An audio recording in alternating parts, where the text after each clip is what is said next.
Welcome to another 3-Minute Thursday. By the end of this video, you'll know everything about finding and identifying the song sparrow. We'll cover field marks, range, similar species, and more. Get ready because I'm starting right now.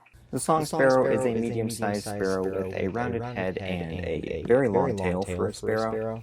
Their plumage varies quite a bit. Their widest subspecies looks just like this. They've got heavy brown streaks on the chest, and then often they have a dark center breast spot. They have a gray face with some brown streaking all over it, and then a pretty large gray conical bill. When they fly, their tail will often go up and down, so that can be a good clue for identifying them as well. And they're also one of the most widespread and abundant native sparrows in North America. As far as range goes, these birds prefer brushy fields, marsh edges, gardens, and open woodland edges. They thrive in shrubby, weedy habitats. They do occasionally come to backyard feeders. If you want to find these guys, my first tip would be to listen for their song. It's pretty distinctive, often has 2 to 3 introductory notes, followed by a jumble of trills and buzzes.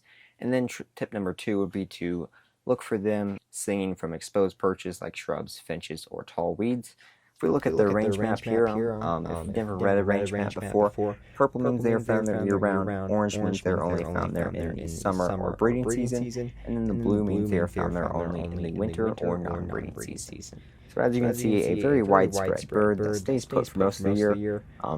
In the south, they're only found there in the winter. Then if we move on to confusion species, we have here on the left the song sparrow and on the right the Lincoln sparrow. I like to think of the Lincoln sparrow as just a more crisper version of the song sparrow. All of their stripes are pretty crispy compared to like the more blurrier edges of the song sparrow. So that's the best way to separate them. Lincoln sparrow has a little bit more gray on the face. Overall, it just looks a little bit cleaner. They've also got a little bit of a buffy eye ring around the eye there.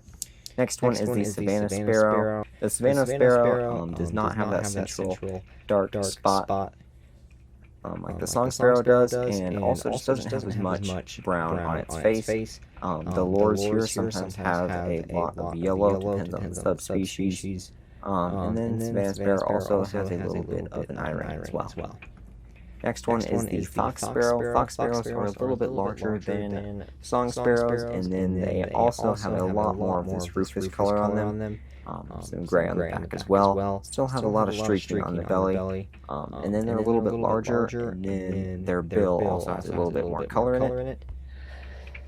This is the red subspecies of the fox sparrow. Fox sparrow actually has quite a few subspecies. They're all larger, and they all have larger, thicker bills compared to the song sparrow. Sparrows are notoriously hard to separate and identify, so I put together a complete guide on how to identify every sparrow in North America, as well as a bunch of tips and tricks for identifying sparrows. So to become a Sparrow ID master, go and click or tap right here.